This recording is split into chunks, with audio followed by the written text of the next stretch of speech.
சிறுகடிக்க ஆசை சீரியலில் அடுத்த வர எபிசோடில் நம்ம மனோஜ் கிட்ட கடனை கொடுத்தவர் இருந்துட்டு ஷோரூம் ஷாபையை கொடு, மற்றது எல்லாத்தையும் நான் பார்த்துக்கிறேன் அப்படின்ற மாதிரி சொல்லிடுறாங்க. அது எப்படி சார் கொடுக்க முடியும்? அதை நாங்கள் கஷ்டப்பட்டு உருவாக்குனது, அது எப்படி உங்ககிட்ட கொடுக்க முடியும்? நாங்கள் அதை வச்சு தான் சார் அடுத்தடுத்த ஆர்டரை நாங்கள் பிடிக்கணும். ஏற்கனவே தப்பு கணக்கு போட்டதுனால இப்போ நாங்கள் சிக்கலில் மாட்டிகிட்ருக்கோம். அந்த கடையை வச்சாவது நாங்கள் மேலே எந்திரிக்க பார்க்கணும் அப்படின்ற மாதிரி சொல்லிடுறாங்க. இனிமே நீ அந்த கடைக்கு வேலைக்கு மட்டும் சேர்ந்துக்கோ, மற்றதெல்லாம் நான் பார்த்துக்கிறேன். நீ வேலை செஞ்சு அந்த பணத்தை நீ அடைச்சிடு. அது வரைக்கும் கடைக்கு பினாமியாக நான் உங்கள் அப்பாவை தான் உட்கார வைக்க போகிறேன் அப்படின்ற மாதிரி சொல்லிடுறாங்க. இதை கேட்டோன்னே மனோஜும் ரோகிணியும் பயங்கரமாக ஷாக் ஆகுறாங்க. அது எப்படி சார் முடியும்?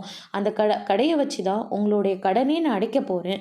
அதனுடைய பினாமியாக இவரை உட்கார வச்சிங்கன்னா நான் எப்படி கடனை அடைக்க முடியும் அப்படின்னு சொல்லிட்டு மனோஜ் சொல்லிடுறாங்க. அது கடனை வாங்குறதுக்கு முன்னாடி யோசிச்சு இருந்திருக்கணும், கடனை திருப்பி தரணுமேனு சொல்லிட்டு நீங்கள் பயந்து போய் எல்லாத்தையும் பார்த்துருக்கணும். ஆனால் நீங்கள் எல்லாத்துலேயும் அவசரப்பட்டு இப்படி ஒரு சிக்கலில் மாட்டியிருக்கீங்க. அதனால் நான் சொல்கிறத மட்டும் கேட்டால் கடையாவது மிஞ்சம், அப்படி இல்லாட்டி கடையை என் பேருக்கு மாற்ற வேண்டியதாக இருக்கும் அப்படின்ற மாதிரி சொல்லிடுறாங்க. இப்பயாச்சும் நான் உங்கள் அப்பாவை உட்கார வைக்க போகிறேன். உங்கள் அப்பா கிட்டே இருந்து நீங்கள் அந்த பணத்தை எடுத்துக்கலாம். நான் அதுக்கு அப்ஜெக்ஷனே நான் பண்ண மாட்டேன் அப்படின்ற மாதிரி சொல்லிடுறாங்க. மனோஜும் வேறு வழி இல்லாமல் சம்மதம் சொல்லிடுறாங்க. அவர் சொன்ன மாதிரியே அந்த கடையோட பினாமியாக நம்ம அண்ணாமலையை உட்கார வைக்கிறாங்க. அதோட பிரேம முடிச்சிருக்காங்க.